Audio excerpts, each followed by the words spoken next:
Hard Hat's all about showing up to play hard, doing what it takes to win. If you want to cement legacy, win another. He's your third center. You don't want to pump him up too much, but it's hard not to. This is maybe the most I've ever agreed with you.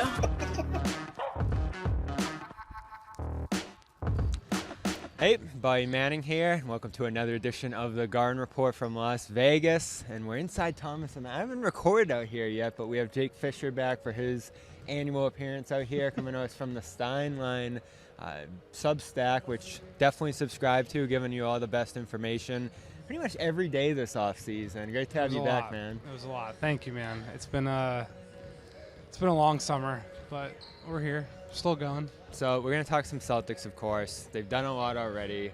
Porzingis, Holiday, a couple free agents leaving.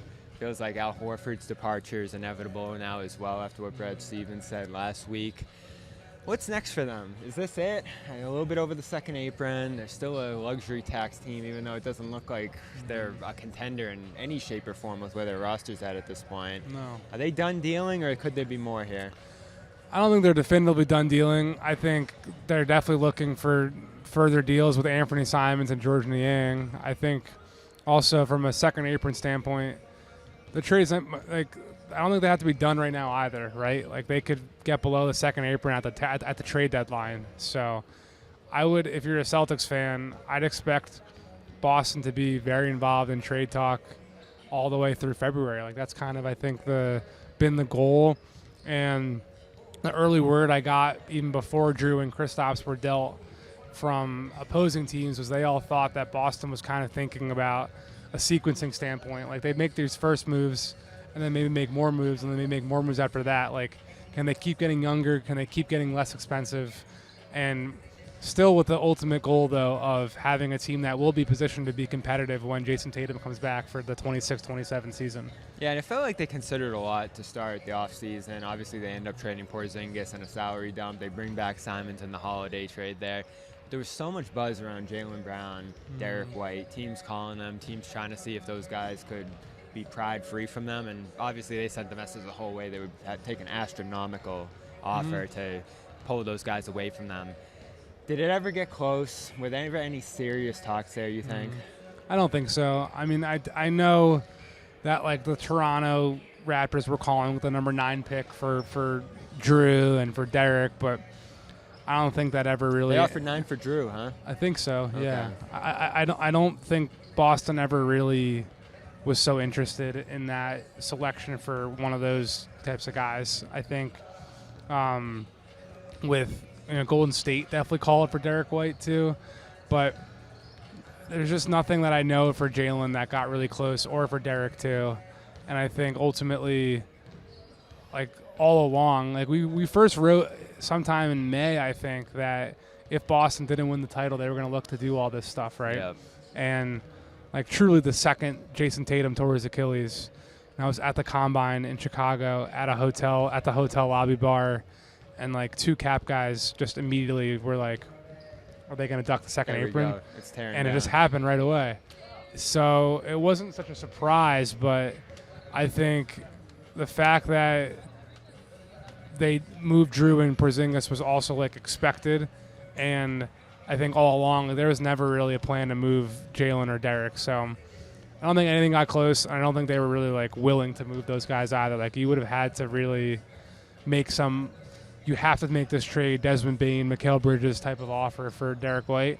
And I think, honestly, for Jaylen, as great as he is, I think a lot of teams look at his salary number as something that's a little bit like, why would you be paying what Boston valued him at for that contract? So his deal is not so universally, viewed as, like, an incredible addition if you were to go out and trade for him too. Yeah, and that's always been the debate, is whether one of those 2 guys has more value. And I think maybe to a smaller number of teams that want a star, they can fit in and, lead a team. Maybe Jaylen makes some sense at $50 million, eventually 60, closer to 70. I don't know, later in that deal. Derrick's the guy who fits in on every team in the league pretty much, especially at that salary number. Yeah, that's what he did in Boston, right?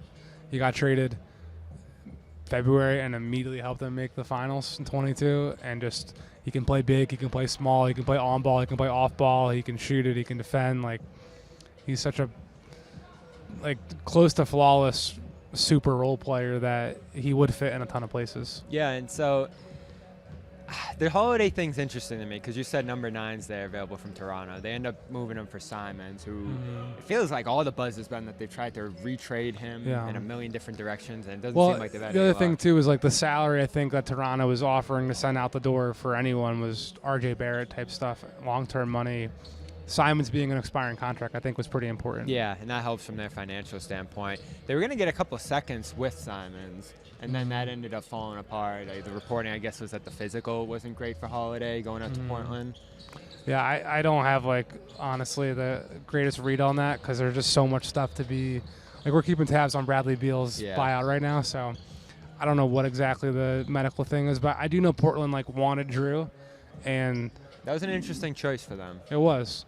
And they're really happy that he's there, and I think he's happy to be there too. I know Dame, like, reached out to Jrue and kind of, like, talked well about Portland as a franchise and a city, so – I think all is trending in a positive direction no matter what the medical situation was. And speaking of Dame, became a free agent officially, clearing waivers yesterday. We've heard Celtics, mutual interest reportedly. Warriors make some sense. He's from Oakland. They have some needs in the backcourt beyond this year. Lakers, I don't know. Where's the LeBron situation going to go in the near future here? I don't see that one happening myself. I actually think there's a pretty good case for Boston. Now, is he going to sign this summer and sit out a year and actually be on a roster? So you're going to wait to maybe sign a bigger contract longer term next summer? Yeah, I don't think Dame knows the answer right now. I think he has every reason to not sign, right, and just kind of wait it out and be like the big midseason acquisition somewhere.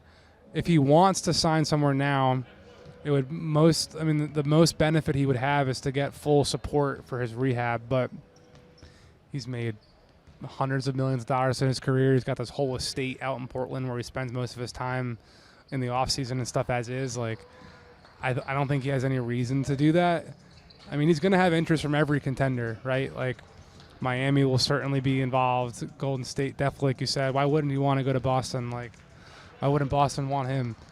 Especially, I've been surprised, even like, we just talked about Beal, all the teams pretty much outside of Milwaukee, which I don't think he really wants to go to Milwaukee.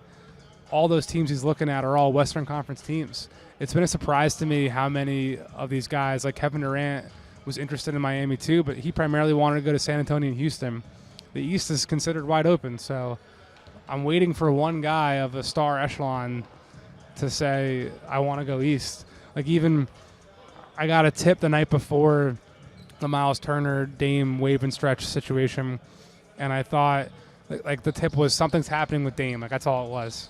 And I thought maybe it was going to be LeBron for Dame. Yeah. Because, like, why wouldn't LeBron want to go to the Eastern Conference right now? Why wouldn't he want to go play with Giannis? But you thought he might land in Milwaukee?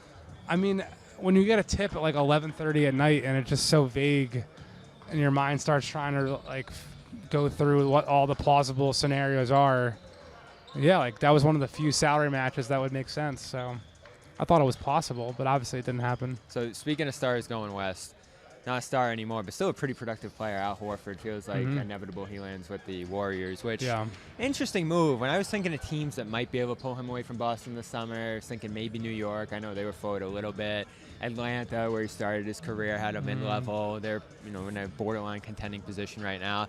Golden State's interesting. They're really good. It's a stacked conference. They lose Curry. Who knows what happens if they don't last postseason. Is that a place where he can win a championship at this point? And how much longer is he looking at potentially playing in Golden State? Well, there's no way Golden State wants to pay him or anyone really much longer, if anything at all, beyond the next 2-year window that they have Steph, Jimmy, and Draymond all locked up for. So if he signs a longer than a 2-year deal with Golden State, I'd honestly be shocked. I don't think that's going to happen. So that's probably the window maximum that we're looking at. I mean, you know as well as anyone, there was some talk at least that he might retire after they won it in 24. So the fact that we're sitting here a whole year later and he's, a free agent that had multiple options and is being pursued by championship contenders, it shows what he's still got in the tank. Yeah, and he's in an interesting spot where he's 39, which is crazy. He's talking about LeBron, some of these guys, Chris Paul, who's probably going to sign again. he still feels like he has multiple years left in his Yeah, career. And he can shoot it. Starter level player. He obviously was the starting center on their championship run and for a lot of last year when Porzingis was in and out of the mix. Yeah. So I wouldn't have minded Boston keeping him, even at this age, even at this point in his career, because they just have nothing at center now. And it's crazy. Yeah. They go and get You're Luka not a big Garza. Luka Garza guy? I love Luka Garza, but not as a starter, not as Yeah. a 25-minute-a-night guy. I'm interested to see what he can do, but Yeah. losing Horford, losing Porzingis, and losing Luke Cornett, too, who I think is a Yeah. great addition for San Antonio. He This is. leaves you with so little reliable depth at that center spot long term. And I know this is a gap year for them, Yeah. but they're probably going to want to get back on their feet once Jason Tatum comes back for For sure. 27. I do think there's some thought in the league right now that it's pretty easy to find big men. Okay. And, I mean, you just saw it this market, right? Like, none of Brook Lopez, DeAndre Ayton, Clint Capella. Signed for what, 9? Yeah, none of these guys signed north of the mid-level. Yeah. So I think while like the big man isn't dead, it's like back, right? A lot of teams are playing 2 big lineups now. I think teams are still looking at them as like largely a dime a dozen kind of thing, where you can get these guys at relatively cost effective. And that played a factor in Indiana, Miles Turner too, right? Like he obviously got paid a lot compared to those guys, but he didn't get the $30-35 million that you see, like Porzingis signed for when he extends at Boston and stuff like that.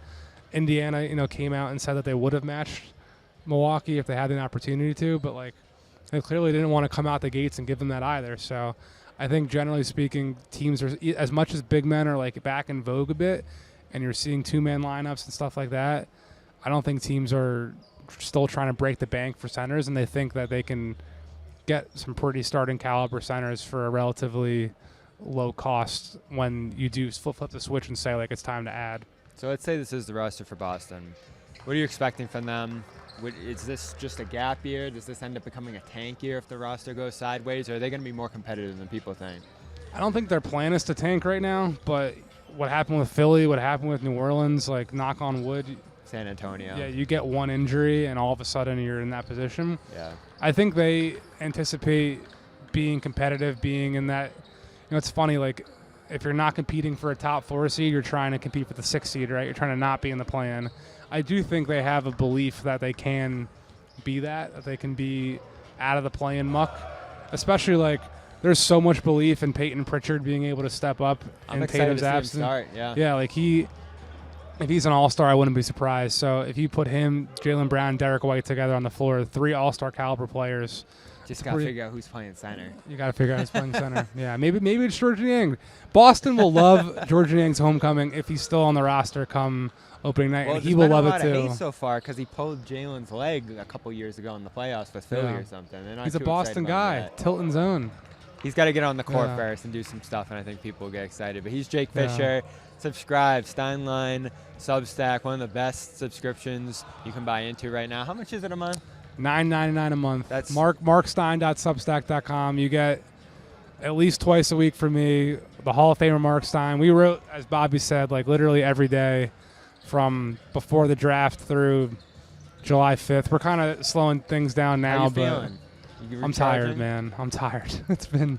Well, appreciate you Yeah. making time here for us from Vegas. We'll have more to come. Celtics coverage of their first 3 Summer League games here, as well as everything happening around the league as the offseason slows down just a little bit. Thanks again to Jake Fischer. I'm Bobby Manning. We'll talk to you soon here on CLNS Media and Celtics All Access.